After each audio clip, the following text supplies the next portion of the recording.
Les commerçants et acteurs véreux, les consommateurs n'ont cependant rien à craindre, rassure le ministre du Commerce. Assom Diatta informe que ces services sont mobilisés pour une bonne disponibilité des produits et denrées de première nécessité. Fermeture des frontières et suppression des liaisons aériennes. Beaucoup de Sénégalais sont bloqués dans des pays. Le ministre des Affaires étrangères informe qu'ils sont pris en charge par les missions diplomatiques sénégalaises. Les 42 Sénégalais rapatriés des États-Unis le 25 mars sont en confinement au Lac Rose, rassure Amadouba. Hygiène publique et collecte des ordures, le couvre-feu risque d'anéantir tous les efforts consentis depuis 2 mois. Les travailleurs du nettoiement demandent à l'autorité une dérogation pour assurer leur mission de santé publique. Le ministère de la Santé a notifié ce samedi 28 mars 7 nouvelles guérisons de malades du Covid-19, 11 nouvelles contaminations qui ramènent le bilan total des cas déclarés positifs à 130, dont 112 encore sous traitement. Dans le monde, plus de 600 000 cas ont été officiellement déclarés depuis le début de la pandémie, avec plus de 27 000 décès détectés dans 183 pays et territoires. Voilà pour les titres. Alioune Badara Socé et à la partie technique.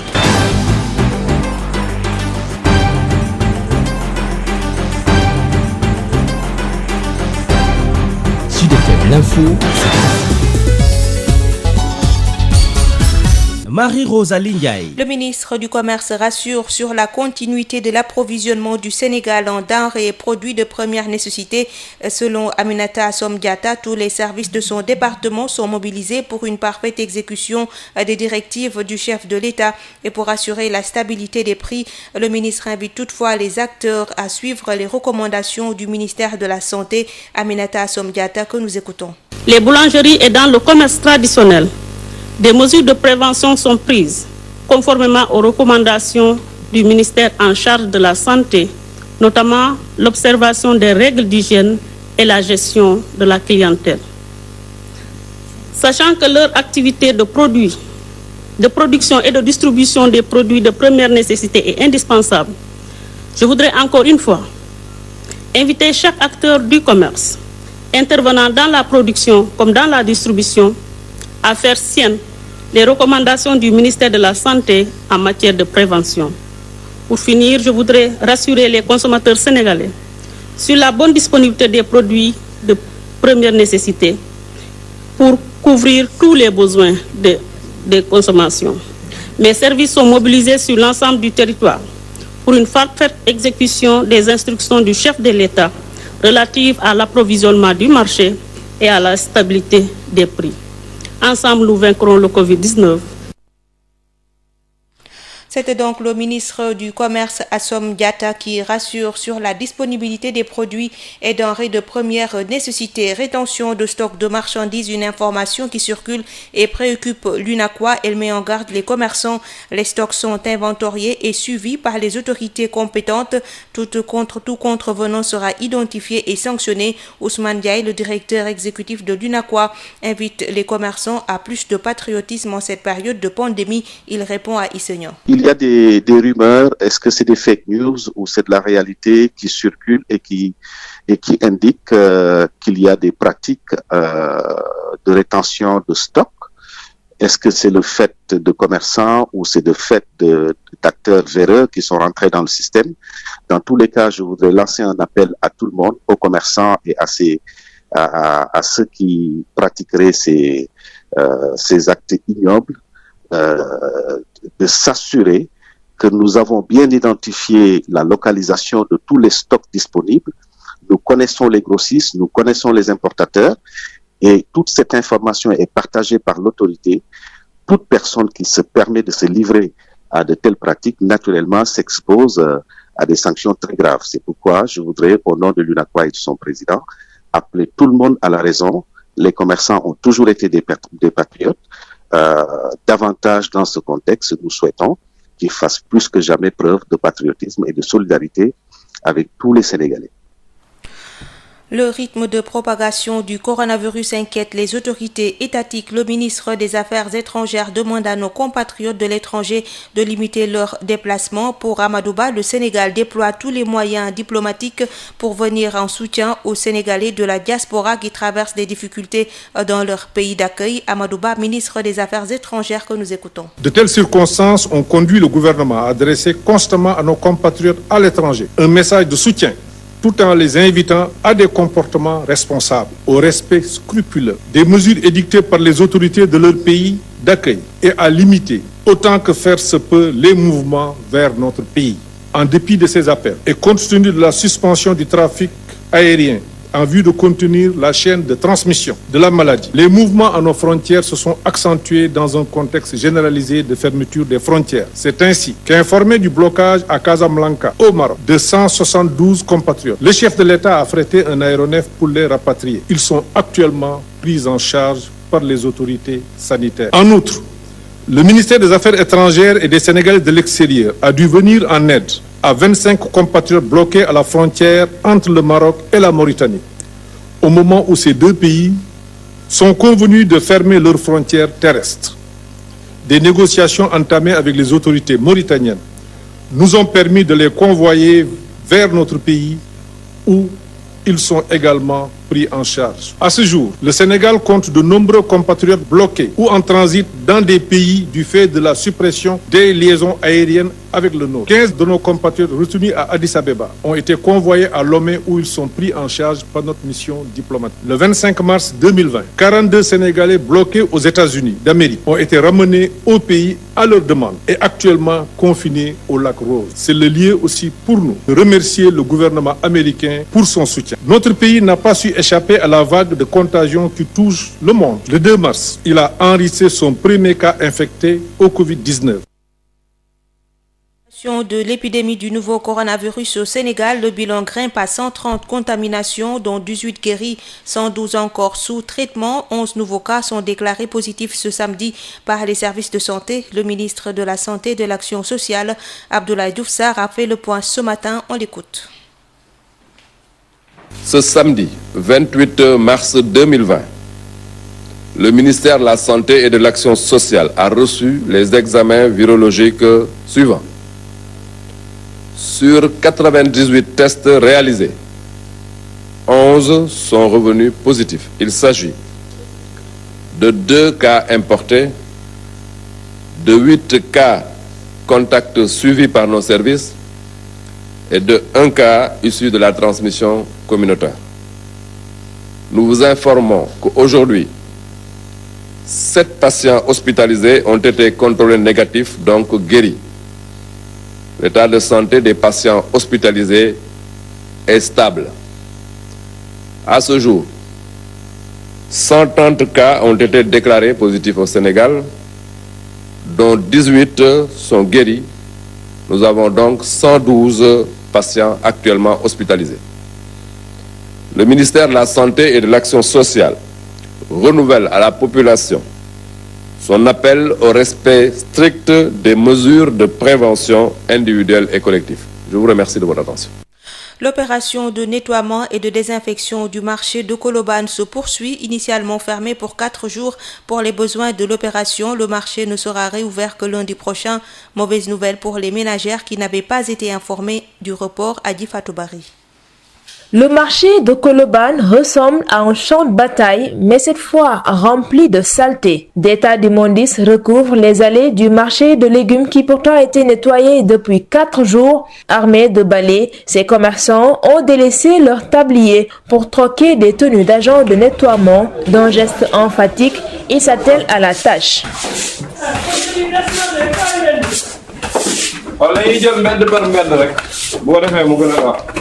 Le marché, qui devait réouvrir ses portes ce vendredi, a été finalement reporté. Mortala Cham, qui tient son commerce de condiments dans le dit marché, nous explique le pourquoi. Parce que le marché bi dañ ko balé raxas ko désinfecté ko gis nga mbodi fini yaa ko gisal sa bopp fini moom kenn bu ko xëy si quoi. Il fallait nous patienter de lundi, Inch'Allah.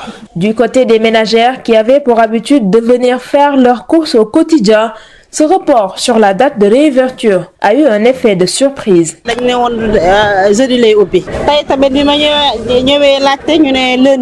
Pour gérer cette situation inattendue, on fait appel à son imagination.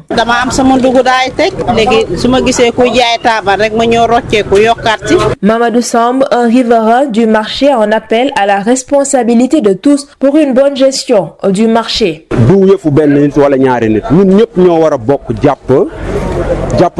Parce que c'est notre intérêt à nous tous. Vendeurs comme clients du marché de Colobane vont devoir encore patienter 3 jours avant de retrouver les lieux, une durée qui devrait permettre d'en finir avec toute cette saleté qui occupe le marché.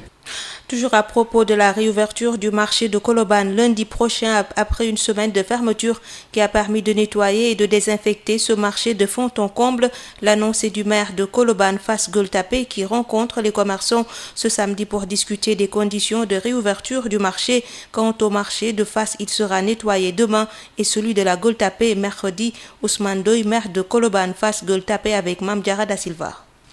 Nous suivons les instructions de l'État. Mais particulièrement dans notre commune, nous avions envisagé de fermer, de nettoyer, de désinfecter également les marchés. Et nous avions commencé par le marché de Colobane, que nous avons commencé à nettoyer depuis dimanche. Cela s'est terminé hier. Nous tenons une réunion dans les 30 minutes qui suivent pour les dispositions à prendre pour l'ouverture du marché, dans quelles conditions. Ça se fera dans quelques minutes. Le marché de Fass, nous commencerons demain à le nettoyer, ça prendra 2 jours. Ensuite, nous attaquerons le marché de Gueule Tapée. Mais avant, nous avions arrêté les marchés du Louman, là, du mercredi, et nous l'avons interdit sur tout le canal de Gueule Tapée du lundi au dimanche. Donc, ça concernant les marchés, c'est les mesures qui avaient été prises, qui sont en train d'être respectées. Et tout se passe bien sans intervention de la police. Hein. Nous avons pris des décisions ensemble avec les commerçants qui se sont appropriés, qui ont accepté les mesures qu'on allait prendre, et puis ça se passe très très bien. Alors, vous avez dit tout à l'heure que vous allez tenir une réunion pour voir dans quelles conditions réouvrir le marché. Qu'est-ce qu'on doit comprendre par là? Vous devez comprendre par là que, par exemple, on va décider que les marchés vont démarrer à 6 heures du matin, fermés à 18 heures. Vous allez comprendre par là qu'on va désencombrer certaines zones,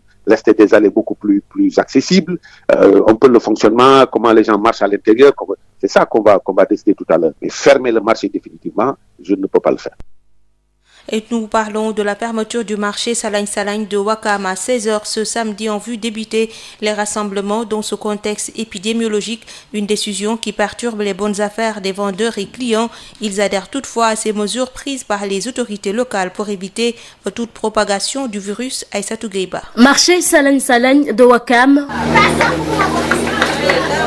Un marché qui ferme ses portes à 16 heures précises désormais, une mesure adoptée par la mairie de Ouakam le 24 mars dernier. Toutefois, nous n'avons pas eu le temps de parler au personnel pour avoir davantage d'éclairage à ce sujet. Le personnel n'est réduit qu'au strict minimum les week-ends.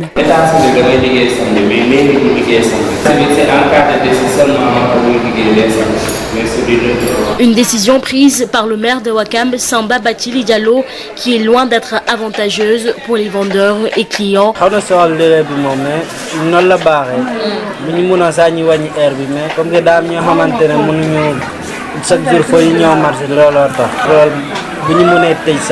Toutefois, la propagation de cette pandémie l'oblige. Il faut prendre toutes les mesures nécessaires si l'on veut éviter cette maladie, selon cette dame venue s'approvisionner.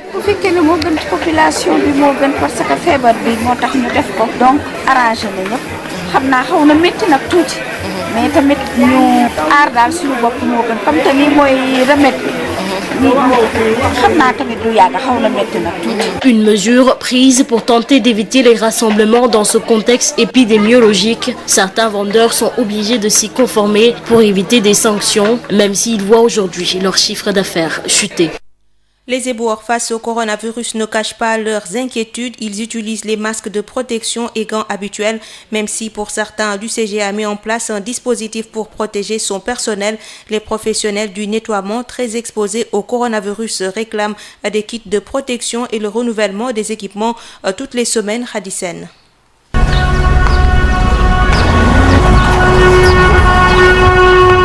C'est l'heure de sortir les poubelles, des poubelles appartenant à des personnes qu'on ignore positifs ou négatifs au Covid-19, une situation sensible. Les éboueurs sont en contact direct avec les populations. Ici, 2 agents sont derrière le véhicule pour ramasser les poubelles, portant des masques et des gants, mais habituels. La distance sociale n'est pas respectée entre les populations et les éboueurs. Cependant, l'UCG a mis en place un dispositif de prévention contre le Covid-19 selon cet agent. Bon, nous, au niveau de l'UCG, on a pris des dispositifs pour lutter contre le coronavirus. Vous voyez bien, nous avons des masques, nous avons des gants, nous avons des gels antibactéries et nous avons du savon. Oui, pour le moment, on a ça. Ce n'est pas suffisant s'ils ne sont pas formés sur comment se comporter avec la population, dénonce-t-il. Les gens disent que maintenant, quand vous avez un mouchoir, vous le mettez dans une poubelle. Bon, nous sommes exposés face aux bactéries, nous sommes exposés à beaucoup de choses. Et on ne regarde pas notre sort. C'est ce que ça fait. Donc nous sommes là face aux bactéries, face à, au virus. Nous retournons chez nous. C'est ce que ça fait. Donc ce dispositif, il est vrai que nous avons des masques, nous avons des gants. Donc le seul problème qu'il devait faire, c'est que nous autres techniciens de service, qu'on fasse un briefing pour nous. Mais l'État n'a pas fait ça, le ministre de la Santé n'a pas fait. À cela s'ajoute le non-renouvellement des équipements. Ces professionnels du secteur demandent des tenues de protection adéquates à la situation. Ces masques-là sont bons, mais par exemple, chaque semaine, on nous équipe sur d'autres, je veux dire ça. Mais de renouveler les équipements, mais c'est-à-dire aujourd'hui, nous donner ces masques-là, bon, nous serons un peu bizarres. Les gens vont nous courir, mais c'est-à-dire au moins qu'on ait le minimum. Néanmoins, les éboueurs continuent leur activité malgré les risques et les maigres moyens. Et puis parlons du couvre-feu. Le syndicat national des travailleurs du nettoiement plaide pour une dérogation en faveur de ses agents. Le couvre-feu a chamboulé la collecte des ordures à Dakar Plateau et à la Médina.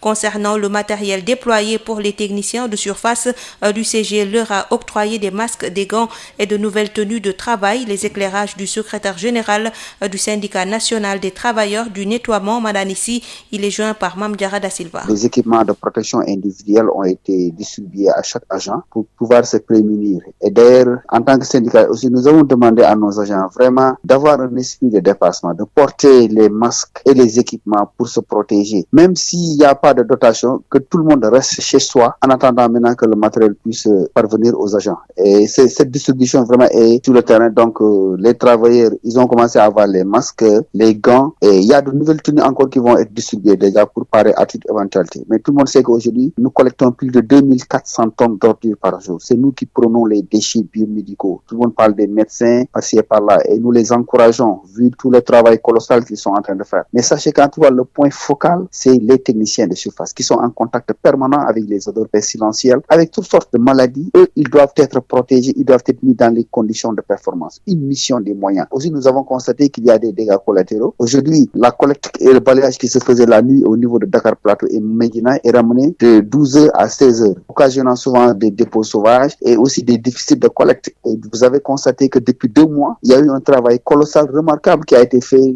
avec les 2 plans d'urgence qui ont été initiés par le ministère de l'Urbanisme, du Logement et de l'Hygiène publique et l'UCG. Et aujourd'hui, ce couvre-feu risque d'anéantir tous les efforts qui ont été consentis durant ces 2 mois-là. Moi, en tout cas, je lance un appel au ministre de l'Intérieur pour une dérogation par rapport au travail du nettoiement. Malgré que, bon, les gens vont dire qu'il y aura des problèmes de transport par-ci et par-là, mais qu'ils sachent que nous avons une mission de santé et de service public. À Ziguinchor, l'interdiction des déplacements et de circuler entre localités de la région irrite les populations qui s'expliquent difficilement cette décision du gouvernement. Une décision administrative jugée incompréhensible par les populations bloquées dans leur localité dans la région même. Depuis ce matin, c'est une longue file d'attente de voitures et de personnes devant le pont Émile Badiane, nous dit Ignace Ndeye. Très bon élève dans le couvre-feu en vigueur depuis 4 jours. Les populations de Ziguinchor s'expliquent cependant difficilement l'interdiction de déplacement le jour d'un point à un autre point dans la même région. Les déplacements entre Ziguinchor et les autres localités de la région sont interdits aux grandes dames des populations. Et pour franchir même le pont Émile Badiane pour rallier Tobo ou même Ziguinchor, il faut montrer patte blanche, une autorisation de l'autorité administrative. Autorisation pour dem Bignona. Non. Autorisation moo fi jaar léegi. Bignona kon autorisation rek. Autorisation mooy génn fii rek fii sax autorisation mooy génn. même ambulance waaw. pour dem Bignona sax. waaw même pour génn dem Tobor sax. amoo. léegi autorisation rek gouverneur. autorisation gouverneur rek. waaw. ah Une décision qui frappe lourdement les travailleurs qui quittent Bignona pour Ziguinchor ou le sens inverse, ou encore Ziguinchor ou Souy. Hier même, la presse locale de retour de reportage avait même été bloquée à l'entrée de l'île Ziguinchor au motif qu'ils n'ont pas d'autorisation de l'autorité administrative. Oui, mais à Dakar, on pas comme parce que moi je pensais que le président a parlé de voyage interrégion, parce qu'à Dakar tu parlais de Guéguaï, c'est un département, à Pikine c'est... Comprenez un peu, c'est refus pour une travailler à Dakar. Pas comprendre qu'on ne peut pas aller travailler à Bignona, on ne peut pas aller travailler à Oussouye. Voilà, comprends pas. Et comme si cela ne suffisait pas, ceux qui doivent percevoir leur salaire en cette fin du mois dans les banques de Ziguinchor sont également bloqués par cette décision de l'autorité administrative. C'est une longue file d'attente de véhicules et de personnes au pont Émile Badiane de Ziguinchor. Transport du dialogue. Même particulier du dialogue. Particulier tamet noonu la. Particulier tamet noonu la. Dem ba ñom ak enseignants yi sa ñoo xawon ci parce que dem ba ñeneen ñi bëri dañu won pour salaire bi. Lool mo taxone sa après ñi jéma bàyyi. Une décision incompréhensible de l'autorité administrative qui confine en ce moment les populations dans leurs différentes localités. Une décision qui isole de plus en plus et coupe Ziguinchor des autres communes de la région. Ziguinchor, Ignace Ndeye, Sud FM. Merci beaucoup Ignace Ndeye. Parlons de l'accompagnement des Daara de Thiès sans confinement. La ville casque 13 millions de francs CFA en denrées et produits d'hygiène. Les autorités saluent cette synergie dans l'effort de guerre. Babacar Ndao. Après plusieurs plaidoyers en leur faveur, les Daara de Thiès obligés de s'adapter au contexte du Covid-19 commencent enfin à voir le bout du tunnel. Des produits d'hygiène d'une valeur de 13 millions qui est une participation. C'est une participation de la ville de Thiès à l'effort commun de tous les citoyens du département de Thiès dans le cadre de cette guerre contre ce virus. Selon le maire de la ville, par ailleurs président du comité de veille et d'action contre le Covid à Thiès, il faut une mutualisation des forces pour vaincre l'ennemi. Talasila. Nous avons décidé de mutualiser les moyens, de mutualiser également les informations qui vont nous parvenir des différents comités locaux dirigés par les sous-préfets. En rassemblant les problèmes, les urgences et les nécessités, le comité départemental aura la possibilité de faire une allocation pertinente et rationnelle des moyens et des possibilités. Des moyens jusqu'ici déployés principalement par la ville de Thiès, le préfet du département de Thiès invite les autres à l'effort de guerre. Moussa Diagne. Dire toute ma satisfaction pour ces efforts inlassables, quotidiennement déployés, de jour comme de nuit depuis que Corona est là. Vous n'avez cesse de vous déployer, de vous activer pour qu'ensemble nous puissions arriver à bout de cet ennemi public numéro 1. Moi je vous dis que peut-être Covid-19 en venant penser pouvoir nous affaiblir, mais au contraire il nous a requinqués, il nous a dopés, il a fouetté notre sens de la solidarité, notre sens de l'unité nationale, depuis le niveau central jusqu'au village le plus reculé. Cette solidarité-là, cette communion-là sont de mise. Pendant ce temps, les relais communautaires, eux, de leur côté, poursuivent la sensibilisation pour le respect strict des mesures de prévention individuelle et collective. Babacar Ndao, Thiès, Sud FM.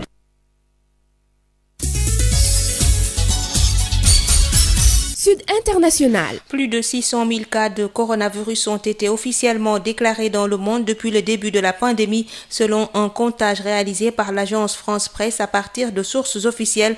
Ce samedi 28 mars à 10h45 temps universel, au moins 605 010 cas d'infection, parmi lesquels 27 982 décès ont été détectés dans 183 pays et territoires, notamment aux États-Unis avec plus de 100 000 cas, dont 1711 décès, en Italie plus de 86 000 cas, pays le plus durement touché en nombre de morts, dont 9 134, et en Chine 81 394 cas, dont 3 295 morts. Foyer initial de la contagion, le nombre de cas diagnostiqués ne reflète toutefois qu'une fraction du nombre réel de contaminations, selon l'AFP. Un grand nombre de pays ne testant désormais plus que les cas nécessitant une prise en charge hospitalière. À l'heure où l'épidémie semble se stabiliser dans le pays, en Chine, après avoir fait 3 301 morts et plus de 82 214 cas, les autorités chinoises ont décidé de fermer les frontières à compter de ce samedi 28 mars. Le régime communiste affirme que cette décision a pour but de protéger le pays ainsi que le monde entier et qu'elle vise à préserver les efforts de la Chine qui lui ont permis de maîtriser la situation sur son sol. D'après les chiffres officiels, la majorité des cas de contamination contaminations observées ces derniers jours sont des cas importés de l'étranger. Jusqu'ici, la Chine a recensé 649 de ces cas. Conséquence directe, de nombreux établissements hôteliers n'acceptent plus les détenteurs de passeports étrangers, mais si ces derniers n'ont pas quitté la Chine depuis des mois. Marie-Rosalie Ndiaye.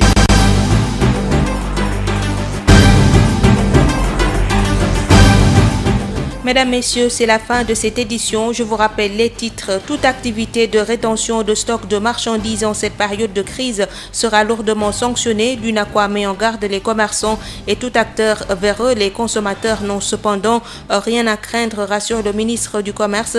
Assom Diatta informe que ses services sont mobilisés pour une bonne disponibilité des produits et denrées de première nécessité. Fermeture des frontières et suppression des liaisons aériennes. Beaucoup de Sénégalais sont bloqués dans des pays. Le ministre des Affaires étrangères informe qu'ils sont pris en charge par les missions diplomatiques sénégalaises. Les 42 Sénégalais rapatriés des États-Unis le 25 mars sont en confinement au Lac Rose, informe Amadouba.